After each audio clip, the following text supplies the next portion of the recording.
కార్యాలయంలో 2 ఏళ్ల పాలన SIR పై నియోజకవర్గ కూటమి సమావేశానికి అధ్యక్షతన వహించిన మంత్రి గుమ్మిడి సంధ్యారాణి, టీడీపీ, బీజేపీ, జనసేన కూటమి నాయకులు మరియు కార్యకర్తలు భారీగా పాల్గొన్నారు. ప్రభుత్వం 2 ఏళ్ల అభివృద్ధి సంక్షేమ కార్యక్రమాలను ప్రజల్లోకి విస్తృతంగా తీసుకెళ్లాలని పిలుపు. గిరిజన సంక్షేమ శాఖ, మహిళా శిశు సంక్షేమ శాఖ గత 2 ఏళ్లలో ఎంతో పురోగతి సాధించాయని మంత్రి గుమ్మిడి సంధ్యారాణి వెల్లడించారు. SIR కార్యక్రమాలపై నాయకులు దిశానిర్దేశం, ప్రతి ఓటర్ వివరాలు నమోదు అయ్యేలా కృషి చేయాలని సూచన. నా సోదరులు మేము వెళ్తాము, బూత్ లెవెల్ ఏజెంట్ ఇది, బూత్ లెవెల్ ఆఫీసర్ తో వెళ్తాము కూడా తీసుకెళ్లి చదవాలి. చదివితే ఇది ఏమవుతుందో మీకు తెలుస్తుంది. ఎందుకంటే దీనికి మీకు బ్లంట్ గా విషయం చెప్తాను. నాకేం చెప్పిన అంతా కాదు, ఒకటే విషయం చెప్తాను. మీరు గ్రామంలో ప్రతి ఇంటికి వెళ్ళి వాళ్ళ ఓటు ఉందా లేదా అని BLOతో కలిపి BLAతో కలిపి వెళ్ళాలి. వెళ్ళి చూస్తే మన అందరికీ ముఖ్యంగా వలస వ్యక్తి అన్నమాట ఎక్కువ మంది ఉంటారు. మన మండలాల్లో వలస వ్యక్తులు చాలా మంది ఉన్నారు. వాళ్ళకి అక్కడ ఓటు కావాలా ఇక్కడ ఓటు కావాలంటే మన దగ్గరే అడుగుతారు. కానీ ఇదే ఫామ్ వాళ్ళు అక్కడ నింపారు అనుకోండి. ఇప్పుడు సపోజ్ వెంటాడ మండలంలో చాలా మంది వైద్యాలు ఉంటారు. వైద్యాల్లో 2 వీధులు మామూలే ఉంటారు. నాకు ఎప్పుడు తెలిసింది అంటే మన ఎలక్షన్ టైంకి వెళ్ళేటప్పుడు తెలిసింది. ఎలక్షన్ నా ఎలక్షన్ కాదు, MLC ఎలక్షన్, గ్రాడ్యుయేషన్ ఎలక్షన్కి అయితే ఒక 2 వీధులు వెంటాడు మండలం వైజాగ్. వైజాగ్లో కూడా మా జెండా పార్టీ ఎలా అనుకున్నాం. అయితే అక్కడికి వెళ్ళి చూస్తాం. ఇప్పుడు వాళ్ళు ఏంటంటే ఇప్పుడు మెంటాడలోనే వాళ్ళు ఓటు ఉంచుకోవాలి. వాళ్ళు వైజాగ్లో ఫామ్ నింపితే ఇక్కడ ఓడిపోతారు. దయచేసి ఈ విషయం కూర్చున్న వాళ్ళు అందరూ కూడా గ్రామంలో చెప్పాల్సిన అవసరం ఉంది. మీరు వెళ్తున్న వాళ్ళు క్లస్టర్ ఇన్ఛార్జ్, యూనిట్ ఇన్ఛార్జ్ ఖచ్చితంగా మీరు వాళ్ళతో వెళ్ళాలి. వెళ్ళకపోతే మీకు తెలియదు.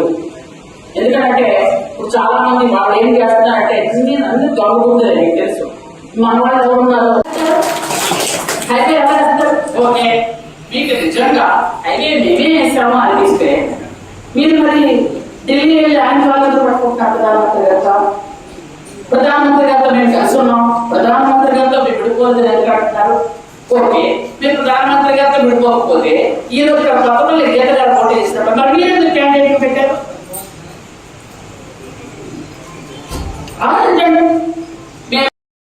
జరిగిందో అక్కడ మాకు సిద్ధాంతపరమైనటువంటి ఏమీ లేవు అంటున్నారు. బాగుంది, మరి కొత్తలో గీత గారు మనం పెట్టుకున్నాం. మరి మీరు ఎందుకు క్యాండిడేట్ పెట్టారు అంటే అన్ని నాటకాలు, ఒక్కటి నీకు చూడదు, అన్ని అబద్ధాలు. అక్కడ ఢిల్లీ వెళ్తే నువ్వు ఎక్కడ అరెస్ట్ అయిపోతావో ఏమో, ఎక్కడ జైలుకి వెళ్ళిపోతావో అని భయపడి 24 గంటలు గత 5 సంవత్సరాలు ముఖ్యమంత్రిగా ఉన్నప్పుడు కూడా ఆయన ద్వారా ఎదుర్కొనేవాడు. ఇప్పుడు కూడా ఏమైపోతుందన్న భయం ఎంత నీచానికి దిగజారిపోతున్నారో నేను ఈ విషయం చెప్తున్నాను. ఎందుకంటే కరెక్ట్ ఆ ఇష్యూ జరిగినప్పటికీ నాకు హెల్త్ బాగాలేక నేను మాట్లాడలేకపోయాను. అంటే నా ఫ్రెండ్ అని మాట్లాడగల ఆ స్థాయిలో ఆ స్థితిలో ఏ ఆడపిల్లగా నేను చెప్తాను. అయితే ఆడపిల్లలు ఇంట్లో పౌరకార్టీ పెట్టుకోవాలి. ఆడపిల్లల మేకప్ గురించి నువ్వు మాట్లాడతావా? నీకు పెళ్ళయిందే, నీకు పిల్లలు ఉన్నారే, నీకు ఇంట్లో తల్లి ఉందే, ఆడపిల్లల గురించి ఎలా మాట్లాడతారు మీరు? అక్కడ నెల్లూరు ఆవిడ సాంద్రెడ్డి గారు ఆవిడ 2వ పిల్లల గురించి మాట్లాడతారు. సిగ్గుండదు. ఆమె భర్త పోయారు, చనిపోయారు. చనిపోయిన తర్వాత 2వ పెళ్లి చేసుకున్నారు. నీకేంటి మధ్యలో పక్క?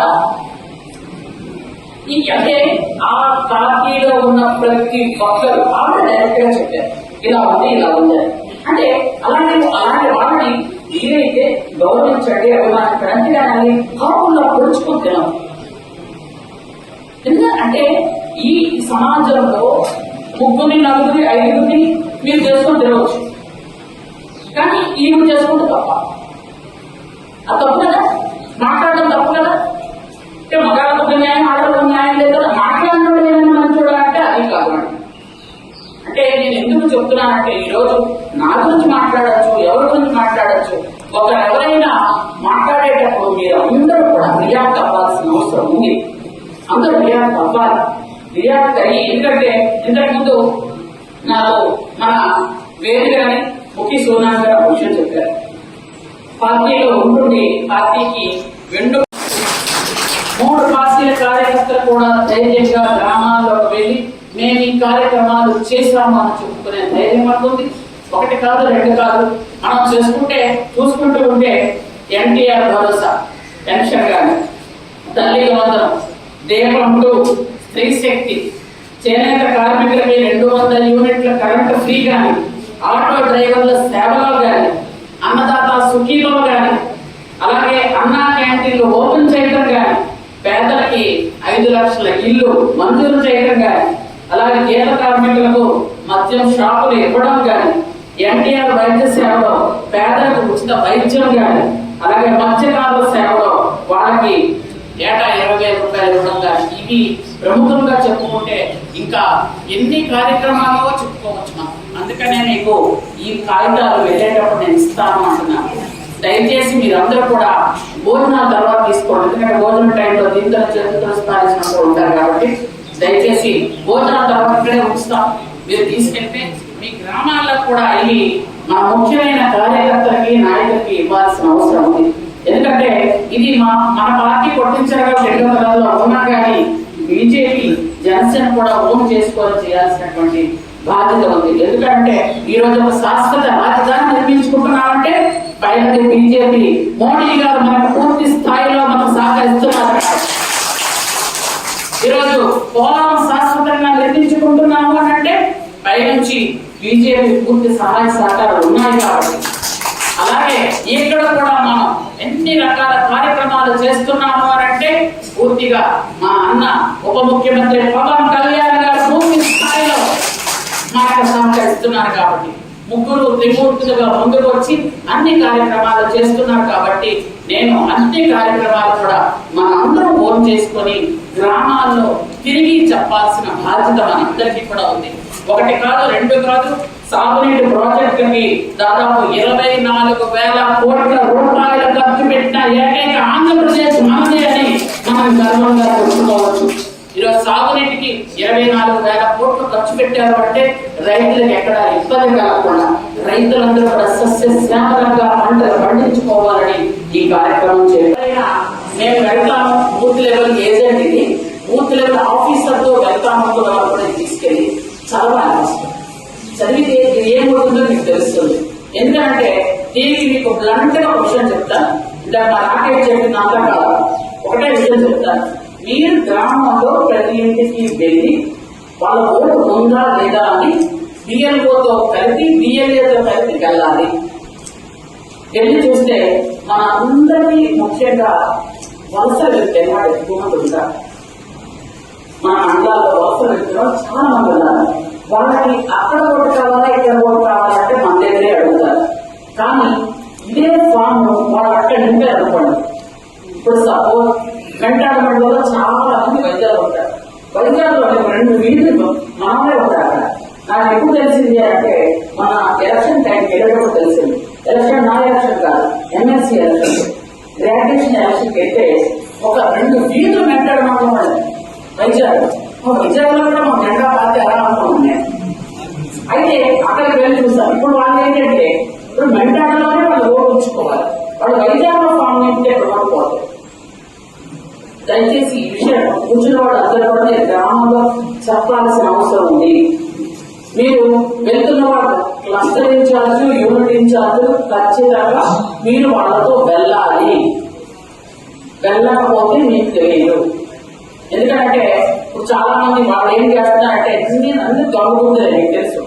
మన వాళ్ళు ఎవరున్నారు, 3 పార్టీల కార్యకర్తలు కూడా ధైర్యంగా గ్రామాల్లోకి వెళ్ళి మేము ఈ కార్యక్రమాలు చేశాము అని చెప్పుకునే ధైర్యం పడుతుంది.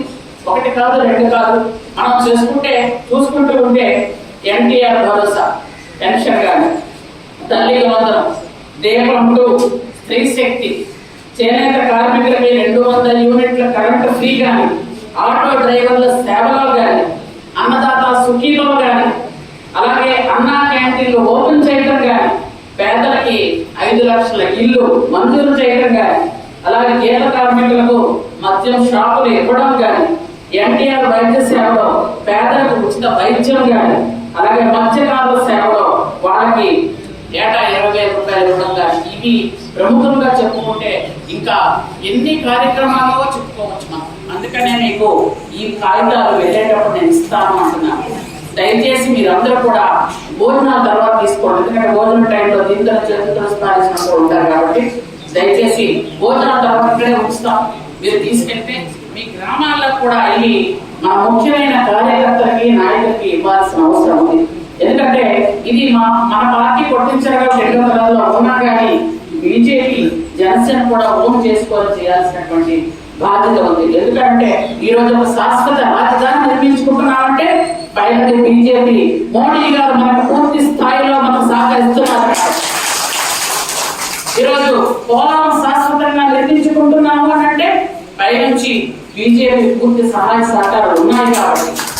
అలాగే ఇక్కడ కూడా మనం ఎన్ని రకాల కార్యక్రమాలు చేస్తున్నాము అని అంటే పూర్తిగా మా అన్న ఉప ముఖ్యమంత్రి పవన్ కళ్యాణ్ గారు పూర్తి స్థాయిలో మాకు సహకరిస్తున్నారు కాబట్టి ముగ్గురు త్రిమూర్తులుగా ముందుకు వచ్చి అన్ని కార్యక్రమాలు చేస్తున్నారు కాబట్టి నేను అన్ని కార్యక్రమాలు కూడా మనందరం ఓన్ చేసుకొని గ్రామాల్లో తిరిగి చెప్పాల్సిన బాధ్యత మనందరికీ కూడా ఉంది. 1 కాదు 2 కాదు సాగునీటి ప్రాజెక్టుకి దాదాపు 24,000 కోట్ల రూపాయలు ఖర్చు పెట్టిన ఏకైక ఆంధ్రప్రదేశ్ మనదే అని మనం గర్వంగా చెప్పుకోవచ్చు. ఈరోజు సాగునీటికి 24,000 కోట్లు ఖర్చు పెట్టారు అంటే రైతులకు ఎక్కడ ఇబ్బంది కలగకుండా రైతులందరూ కూడా సస్యశ్యామలంగా పంటలు పండించుకోవాలని ఈ కార్యక్రమం చేయడం కూడా జరుగుతుంది. అలాగే చంద్రబాబు నాయుడు గారు అని చెప్పుకునే రేంజ్ లో మనం ఈ రోజున 26% పెట్టుబడులు తెచ్చుకున్నాం. దేశం మొత్తం మీద మనం 26%, మిగిలిన అందరూ కూడా ఇంకా తక్కువ శాతంలో ఉన్నారు. అంటే ఈ రోజు చూసుకున్నట్టయితే వైజాగ్ చూసుకుంటే గూగుల్ కానీ పెద్ద పెద్ద సంస్థ గూగుల్ వచ్చిన తర్వాత చిన్న సంస్థలు మర్చిపోయారు, చాలా సంస్థలు వచ్చాయి.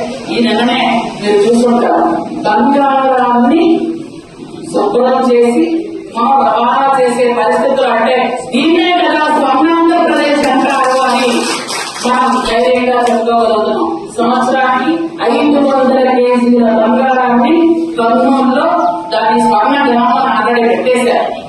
అక్కడ నుంచి 500 కేజీ అలాగే 500 టన్నులు తర్వాత సంవత్సరం చూస్తే 1300 టన్నులు బంగారాన్ని సరఫరా చేస్తారట. నాకేమో తక్కువ ఇస్తారో అడిగామనుకోండి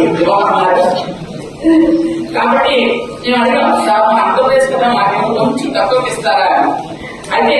అంటే బంగారం మన దగ్గరే తయారు చేసుకొని వెళ్తున్నాము అని అంటే పరిశ్రమలు ఏ విధంగా వెళ్తున్నాయి. ఒక పక్క బంగారం తయారు చేస్తున్నాం, ఇంకో పక్క మననే చూశారు చంద్రబాబు నాయుడు గారు ఒక బయట ఎక్కారు. ఏం బయట